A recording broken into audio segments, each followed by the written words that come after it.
आप सबका बहुत बहुत धन्यवाद करता हूं। और धन्यवाद भी इसलिए कि इतनी भरी गर्मी में हम लोग तो यहाँ टेंट के नीचे बैठे हुए हैं, पसीना भी नहीं आ रहा है क्योंकि हल्की हल्की हवा है। लेकिन जिस गर्मी में आप लोग बैठे हुए हैं वो ये बात स्पष्ट करती है कि आपका प्यार आशीर्वाद भाई सोहेल के प्रति बहुत ज्यादा है। और मेरा विश्वास है कि जिसको प्यार करने वाले इतने लोग होते हैं वो कभी हिम्मत नहीं हार सकता, वो कभी अकेला नहीं पड़ सकता और फिर उसको आगे बढ़ने से भी कोई रोक नहीं सकता। मैं अपनी बात को शुरू करते हुए सभी धर्मों में जन्मे सभी संतों, गुरुओं और महान पुरुषों को नमन करता हूं। और आज यहां सडोरा विधानसभा में अपनी बात को और आगे बढ़ाते हुए डॉक्टर बाबा साहब अम्बेडकर, मान्यवर साहब श्री काशीराम, मान्यवर दीना भाना वाल्मीकि, संत राम प्रजापति, बाबू जगदेव प्रसाद कुशवाहा, जननायक कपूरी ठाकुर और जननायक ताऊ देवीलाल जी को भी नमन करता हूं। इतनी बड़ी संख्या में आपने यहां पहुंचकर जो आशीर्वाद देने का काम भाई सोहेल को किया है, मैं भी इनके साथ गांव-गांव तक पहुंचा था। गांव में जिस तरह का प्यार आपने दिया है उससे यह स्पष्ट होता है कि आप यहां परिवर्तन चाहते हैं। मैं मानता हूं कि भारत की राजनीति में पैसे वाले लोगों की बात मजबूत है, पैसे वाले लोग ही आगे बढ़ते हैं। सरपंच से लेके सांसद का चुनाव हो, बड़े बड़े पैसे वाले मैदान में आते हैं और पैसे के आधार पे आगे बढ़ते हैं। जबकि बाबा साहब अम्बेडकर ने तो, जब आप बाबा साहब अम्बेडकर को सुनोगे, उन्होंने तो ये कहा था कि वन मैन शो नहीं है, एक आदमी के नाम पे चुनाव नहीं होता है, अलग अलग हल्के बना के, अलग अलग क्षेत्र बना के ये सुनिश्चित किया जाता है कि हर विधानसभा से, हर हल्के से शानदार उम्मीदवार जीत के आए, जो अपने कर्म से, जो अपने संघर्ष से, जो अपनी निष्ठा से, जो अपने संकल्प से उस क्षेत्र को आगे बढ़ाने का काम करे। क्योंकि पैसे आधारित राजनीति पे अगर पैसे वाले लोग ही आगे बढ़ते रहेंगे तो कोई गरीब का बेटा आगे बढ़ के नहीं जाएगा, और जब कोई गरीब का बेटा आगे बढ़ के नहीं जाएगा तो मुझे नहीं लगता कि गरीबों के हकों की कोई बात होगी। इसका उदाहरण मैं आपको बताता हूं। मैंने पार्लियामेंट में 29 जुलाई को ये मांग उठाई थी कि न्यूनतम वेतन 700 रुपए होना चाहिए। जो लोग कर्मचारी हैं, मनरेगा में काम करते हैं, महिलाएं हमारी वर्कर हैं, उनको 300-400 रुपए काम करने का मिलता है। तो इस अमाउंट को 300-400 रुपए में गरीबों का बहुत भला नहीं होता है। इसलिए ये अमाउंट बढ़ के, पैसा बढ़ के दैनिक मजदूरी 700 रुपए होनी चाहिए। मेरे आवाज उठाने के बाद लंबे समय तक सरकार इग्नोर करती रही। फिर जब 11 तारीख को हमने बड़ा आंदोलन किया, उसके बाद सरकार ने जो है आपकी मांग को माना और आज न्यूनतम वेतन 783 रुपए घोषित हो गया है। अब मेहनत करने वाले आदमी को मैं दैनिक मजदूरी 783 रुपए मिलेगी। ये तभी संभव हुआ जब मुझे आप लोगों ने आशीर्वाद देकर लोकसभा में भेजने का काम किया। आज इस मंच पर हमारे नगीना लोकसभा के हमारे नेता भी हैं और हमारे भीम आर्मी के राष्ट्रीय महासचिव और हमारे आजाद समाज पार्टी के राष्ट्रीय महासचिव भी हैं। हमारे यहाँ के नेता कमल भाई भी और सत्तार भाई भी, मौलाना साहब भी, सोमनाथ प्रजापति जी भी, इंजीनियर मौजम जी भी, मौलाना अतीक जी भी, ये सब लोग दिन रात मेहनत करके इसी उसमें निकले हैं। गौर इकबाल जी और तमाम साथी, राम मौसम जी की भाई इस क्षेत्र में भी आपके आवाज को उठाने वाला कोई हिम्मतवर व्यक्ति असेंबली में जाना चाहिए।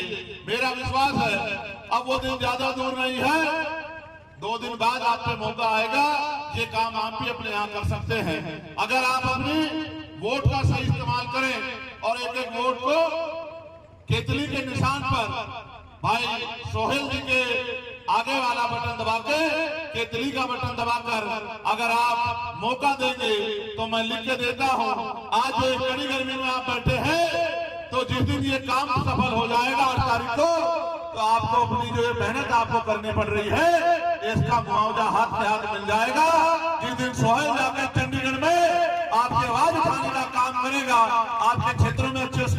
बनवाने का काम करेगा, अच्छे हॉस्पिटल बनवाने का काम करेगा, उद्योग धंधे लगवा के पढ़े लिखे नौजवानों को रोजगार दिलाने का काम करेगा, साथ साथ जो है डिजिटल लाइब्रेरी गांव गांव तक बनवाने का काम करेगा, और तो अच्छे अच्छे हॉस्पिटल भी बनवा के गरीबों के इलाज की बेहतर व्यवस्था करेगा।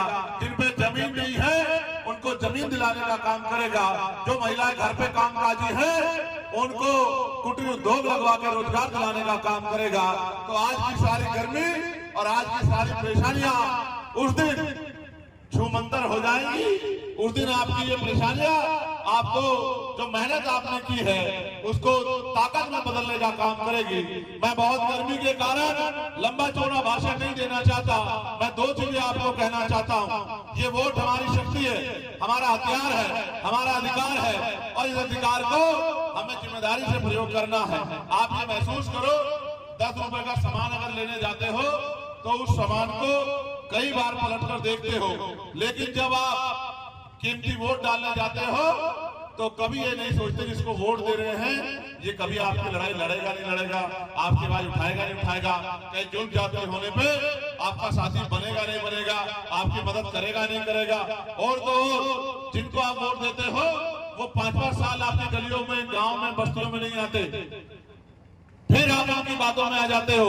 एक तरफ वो लोग हैं, दूसरी तरफ भाई सोहेल है जो दिन रात मेहनत करके आपकी ताकत बनाने के लिए, आप पे होने वाले जुल्म को रोकने के लिए आपकी लाठी बन के खड़े हैं।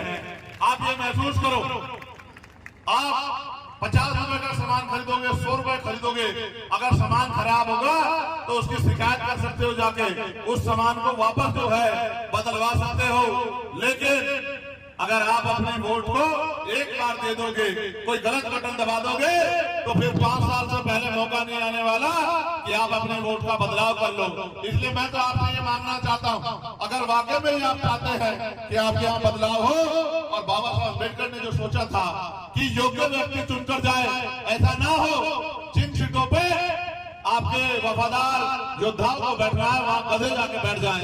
जैसा कि मैं फिर आपको स्पष्ट करता हूँ कि जो आदमी आपकी परेशानियों को नहीं समझता उसको क्या पता कि आपको क्या दर्द है। ये जो बड़े बड़े अमीर पैसे वाले आपके हितों की बात करते हैं, आपको आगे बढ़ाने की बात करते हैं, ये जो बड़े बड़े पैसे वाले आपके बीच चुनाव में आते हैं, ये तो धन्यवाद दीजिए बाबा साहब अम्बेडकर का कि आपको वोट का अधिकार दिला दिया, वरना ये कभी आपकी बस्तियों में भी पैर नहीं रखते। आज तो ये आपको दादी, चाची, बुआ, माँ, भाई, भतीजा, पता नहीं क्या क्या बातें कहते हैं, आज तो ये दिखावा करते हैं, लेकिन चुनाव के बाद 5 साल नहीं दिखते। इसलिए मैं आपको कहना चाहता हूँ, बहुत सोच समझ के फैसला लेना है अपने क्षेत्र की तरक्की के लिए, अपने 5 साल के भविष्य के लिए, अपने बच्चों के भविष्य के लिए। और इस उम्मीद से आपको कह रहा हूँ कि ज्यादा कुछ नहीं करना, आगे 1 दिन का समय बाकी है, अपने अपने बूथ को तैयार कर लेना। मैं धन्यवाद दूंगा भाई राजन का और उनकी पूरी टीम का, और भाई राजेंद्र जी का, दीपक जी का, आदिल साहब का, उन सबका भी बहुत बहुत धन्यवाद दूंगा जिन्होंने, इलियास साहब का, जिन्होंने यहाँ रह के मेहनत करने का काम किया। मेरा ये विश्वास है कि अगर आपने बूथ अपने मजबूत कर लिए और अपने अपने बूथ जिता के भेज दिए तो जिस तरह से ये हवा चल के आपकी गर्मी सूखने का काम हो रहा है, उसी तरह से आपकी परेशानियों के खत्म होने का काम भी हो जाएगा। आपको मैं धन्यवाद देता हूँ और फिर आपसे यही गुजारिश करता हूँ, आज के बाद कल का दिन आपके पास है, प्रचार आज 5 बजे खत्म हो जाएगा। अपने अपने बूथ की जिम्मेदारी उठा के अपने अपने बूथ पे ज्यादा से ज्यादा वोट पोल करना, और भाई सोहेल जी को केतली के निशान पर वोट करके आपकी ताकत बनाने का काम करना। ये वो शख्स है जिसने आपके लिए जेलें काटी, लाठियां खाई, मुसीबतें झेली, इसने आपको साबित कर दिया है। अब आपको साबित करना है कि आपको इसकी मदद करके इसको ताकत देनी है। बताओ दोगे नहीं दोगे ताकत? दोनों हाथ उठाकर बताओ दोगे ताकत?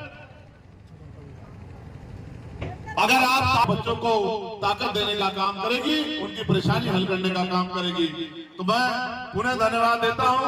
और रादौर में जो आपके रिश्तेदार रहते हो, मैं उनके लिए भी आपसे वोट की अपील करता हूं। दोनों बहादुर सिपाही हैं, दोनों समाज के सच्चे सेवक हैं, दोनों सेवा भाव से काम कर रहे हैं। ये तो अमीरों का काम था, अब तो गरीबों के बच्चे भी मैदान में आ गए हैं, पैसा कमाने के लिए नहीं, आपकी सेवा करने के लिए। इसलिए मैं चाहता हूं कि आप इनको सेवा करने का मौका दो। और यमुनानगर में भाई इंतजार अली जी हमारे प्रत्याशी है, मैं उनके लिए भी आपसे वोट की अपील करता हूं कि यहाँ यमुनानगर में जो आपके दो साथी रिश्तेदार रहते हो उनसे आप आग्रह करना कि वो वोट की ताकत से इसको आगे बढ़ाएं। अब मैं फिर से आपका हाथ जोड़ के धन्यवाद करता हूं कि आप लंबे समय से गर्मी में बैठे हैं। मैं तो अपनी तरफ से एक बात जरूर आपको कहूंगा, आज जो गर्मी में बैठ के आपका पसीना बहा है, मैं चंद्रशेखर आजाद आपको वचन देता हूं कि पूरी ईमानदारी से इस आंदोलन को आगे बढ़ा के और जब तक अंतिम व्यक्ति को मुख्य धारा में नहीं ले आते, उसको इज्जत की जिंदगी, उसको रोटी कपड़ा मकान की व्यवस्था नहीं करा देते, जब तक हर गरीब के आंसू नहीं पूछ लेते, तब तक हम चैन से बैठने वाले नहीं हैं। जब तक इस देश में सतगुरु रविदास जी महाराज के सपनों का बेगमपुरा ऐसा चामराज में जहाँ मिले सबन्नु अन्न और छोट बड़े सब संबसे रैदास रहे प्रसन्न, जब तक ऐसा राज नहीं आता जहां किसी को खाने के लिए अन्न की, तन ढकने के लिए कपड़े की, सर ढकने के लिए छत की और पीने के लिए पानी की पूरी व्यवस्था ना हो जाए, जिस राज में ना किसी पे चोरी हो, किसी के यहाँ ना कहीं डाका पड़े, ना किसी की हत्या, ना किसी बहन बेटी का अपमान हो, ना कोई बहुत ऊंचा हो ना कोई नीचा हो, सब लोग बराबर हो। बेगमपुरा यानी कि बिना गम का राज, जहाँ किसी की जिंदगी में कोई गम ना हो, जब तक ऐसा राज नहीं आ जाता हम लोग भी चैन से नहीं बैठेंगे और आपके पसीने पे हम अपने खून का एक कतरा लुटाने का काम करेंगे। ऐसा विश्वास मैं अपने माँ बहनों को, बड़े बुजुर्गों को, नौजवान साथियों को दिलाना चाहता हूँ। आप यहाँ आए, आपका धन्यवाद। एक बार सब लोग खड़े होके दोनों हाथ उठा के आशीर्वाद देके हम लोगों को, आपके और आपकी आने वाली पीढ़ियों को इज्जत की जिंदगी दिलाने के लिए हम लोग लड़ रहे हैं। बाकी संघर्ष तो तब तक जारी रहेगा जब तक चंडीगढ़ में आपका बेटा कुर्सी पे ना बैठ जाए और आपको आपकी लड़ाई को, आपकी समस्याओं को हल न कर दे। बहुत बहुत धन्यवाद। जय भीम, जय भारत, जय संविधान, जय मंडल, जय जोहार, जय जवान, जय किसान। अब मैं आपको ज्यादा गर्मी में नहीं बैठने दूंगा। मैं आपको आग्रह करूंगा कि आप अपनी जगह छोड़ दें, क्योंकि एक बेटे के तौर पे, भाई के तौर पे आपको पसीने में देखना मेरे बस की बात नहीं है। मुझे बड़ी तकलीफ है कि आपको धूप में बैठना पड़ा, लेकिन हम लोग मेहनत करके आपकी धूप को, आपके पसीने को अपने लिए संदेश के तौर पर रखेंगे और इस लड़ाई को आगे बढ़ाने का काम करेंगे। बहुत बहुत धन्यवाद।